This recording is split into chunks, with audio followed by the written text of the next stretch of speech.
તમારે નામ ના મેળવ્યું હોય ને તો બાપુ મહેનત કરવી પડે. એક આ બુસટ હોય ને એને ઉજળો કરવો હોય ને તો હાબુ જોવે, પાણી જોવે, ધોકાવો જોવે, મળવો જોવે ને મેલો એની હાથે થાય. ખરાબ ઇમનામ થઈ જવાય. સારું થવામાં જ મહેનત કરવી પડે. 1 કરોડ રૂપિયાનો બંગલો હોય ને એમાં બેનું દીકરીઓ કચરા પોતા કરતા જોઈએ છે, કોઈ કચરો નાખતા જોઈ? પણ સંતો એટલા માટે કહે છે કે બેનું દીકરીઓ જેમ કચરા પોતા કરે છે ને એમ ભગવાને આ કરોડ રૂપિયાનો બંગલો આપ્યો છે ને આમાં ભજન રૂપી કચરા પોતા કરતો રહે છે અને કચરો કરી જાય. કાંઈ કરવાની જરૂર નથી. નામના જોતવી હોય તો મહેનત કરવી પડે. એમ નામ બાપુ નામના ન મળે. આ અમરેલીનો દાખલો એક તમને નાનો એવો કહી દઉં. મૂળદાસ લુહારનો દીકરો, હાંજનું ટાણું, એ વાયુનો કાંઠો હતો અને એક દીકરી કુએ પડવા આવી અને દીકરી આમ કુવામાં ધૂબકો મારવાની તૈયારી કરે અને બાપુએ બાવડું પકડ્યું. હા હા હા બેટા, શું કામ?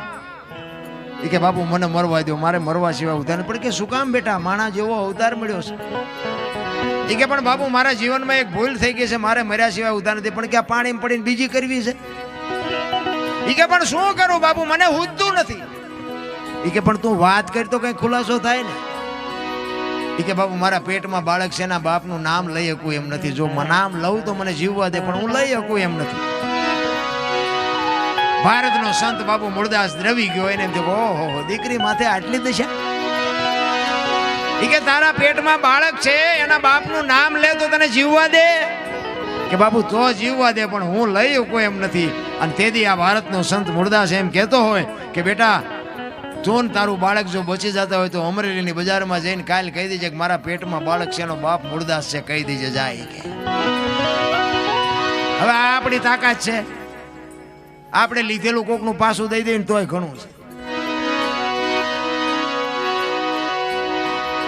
દીકરી કહે છે પણ બાપુ આમાં તમે જાણતા નથી.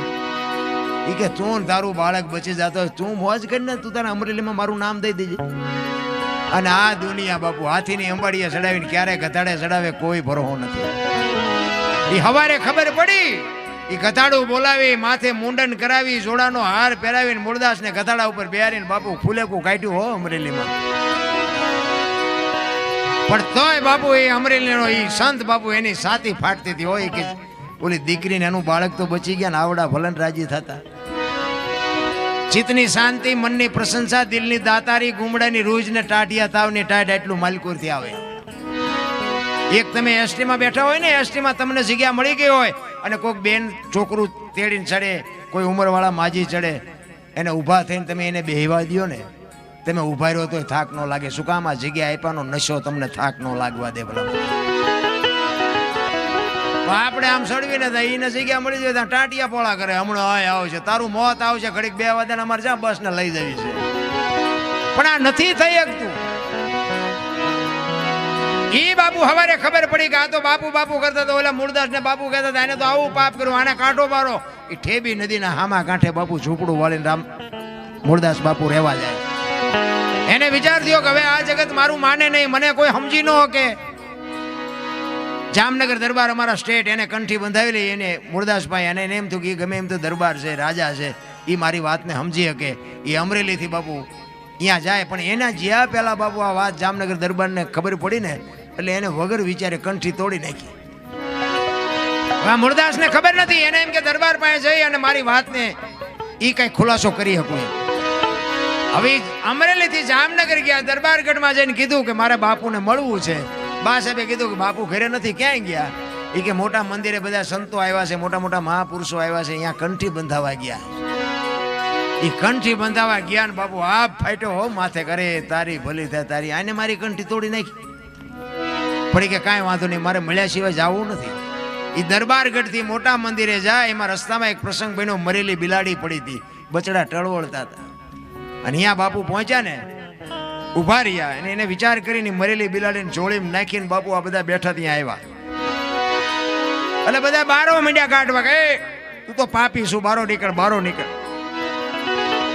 અંદર બધા સંતો બેઠા તેને કીધું કે ભાઈ કોણ છે? કે ઓલો મૂળદાસ છે. કે આવવા દો એને કઈ કામ હશે, આવવા દો. એ મૂળદાસ ત્યાં જાય અને પૂછે છે સંતો કે કા મૂળદાસ શું કામ આવ્યો, શું કામ છે? કે બાપુ મારે બીજું કાંઈ કામ નથી, હું તો અહીંથી નીકળ્યો હતો પણ મને એક રસ્તામાં એક આ મરેલી બિલાડી પડી હતી. મેં એવું સાંભળ્યું હતું કે આ બધા મોટા મોટા સંતો આવ્યા છે, બિલાડીને બેઠી કરે તો બચડા દૂધ ભેળા થાય, એ હાટું આવ્યો, બીજું કાંઈ છે નહીં. એમ કહીને બિલાડી બાપુ જોડીમાંથી બહાર કાઢીને મૂકી અને આખો ડાયરો મીંડો દાંત કાઢવા. એ કે મુરદાસ મરેલા કોઈ દી જીવતા ન થાય. એ કે બાપુ મરેલા જીવતા ન થાય તો આખી દુનિયા પાસે નકરી આરતી જ ઉતરાવી છે, પગે જ લગડાવા છે. જો આ તો ખરા ખરીના ખેલ આવે તઈ ખબર પડે. ઈ કે અમરેલીએ તને જાકારો આપ્યો એટલે તારું સહકી ગયું છે, મરેલા કોઈ દી ન જીવતા થાય. ઈ કે બાપુ જરાય નથી સહક્યું, આ બરોબર છે, સહક્યું બહક્યું નથી, તો તમારો વેમ છે. ઈ કે મરેલા જીવતા ન થાય, ઈ ન થાય એમ કીધું ને બાપુ પ્રકોટીનો મરોડ બદલાણો હોય. મૂળદાસ કે તમારથી ન થાય તો લાવો કમડળ મારી પાસે. હાથમાં કમડળ લઈ પાણીની અંજળી ભરી એને બાપુ કયો બાપુ તાર હંધાડ્યો હોય છે, તમે વિચાર તો કરો મારા રામ કોની પાસે વાતું કરી. રામ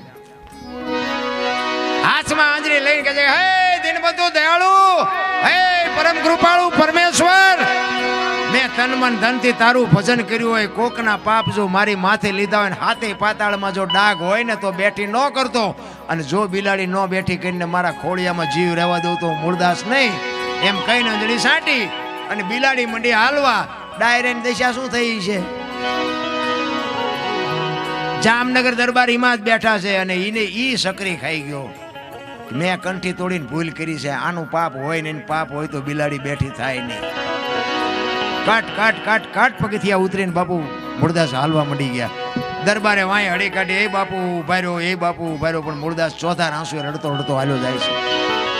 આગળ જઈને લાકડી પડે એમ પડ્યો, બાપુ મને માફ કરો, મારી ભૂલ થઈ જઈ, મને આવી ખબર નહોતી. તેથી મૂળદાસ બાપુ એમ કહે છે, અરે ભલા માણા, હું ઠેઠ અમરેલીથી તારા પાસે આવ્યો તો મને એમ કે આ જગત નો સમજી શકે, તું તો 5-25 ગામનો ધણી હતો, તને મારા ઉપર ભરોસો ન આવ્યો. હવે કોક હારો બાવો ગોતીને કંઠી બાંધી લે, સમય વિયો ગયો, હવે મારી પાસે એ સમય નથી. એમ સમય બડા બલવાન નહીં, પુરુષ બળવાન, કાબે અર્જુનને લૂંટ્યો હોય, ધનુષને હોય બાણ. સમય હોય ને તારે બાપુ મોજ કરી લેજે, બાકી એમ નામ તો બાપુ હાવ હેલું નથી. કારણ કે હમણાં તમે ખેંકીને હુઈ જાય છો, અમારે ક્યાં હું કો. હવે અમારે તો બસ જ ગોતવાની ને. બાપુએ મજા ભારે કરાવી. અમારે ઘણી જગ્યાએ એવું થયેલું, આવ્યું ને તો અમને લેવા ચેટલાય આવે ને ઓલો કે હાલો અમારે ઘરે ચા પીવાનું, અમારે અહીંયા જમવાનું છે ને પૂછડું છે ને ટૂંકું. હવે પ્રોગ્રામ પતે ને પછી કોઈ અમને પૂછે જ નહીં કે તમે શેમાં જવાના. 2-3 ઠેકાણેથી તો હું 8-8 કિલોમીટર હાલીને જીવો. આ સત્ય હકીકત હો, મારે કોઈ ગામનો ખુલાસો ન કરાય, કોઈને ઈજ્જતના કાકરા ન કરાય. 8-8 કિલોમીટર હાલીને જીવો. અને હાલવું પડે એવું કે કારણ કે ટાઈમ અહીંયા ન જાય, રેલમાં જવાનું હોય તો રેલવે વહી જાય, બસમાં જવાનું બસે વહી જાય, હગડ ન પડે એમ હાલી તો મારો મેળ આવે. એટલે આ હેલું નથી.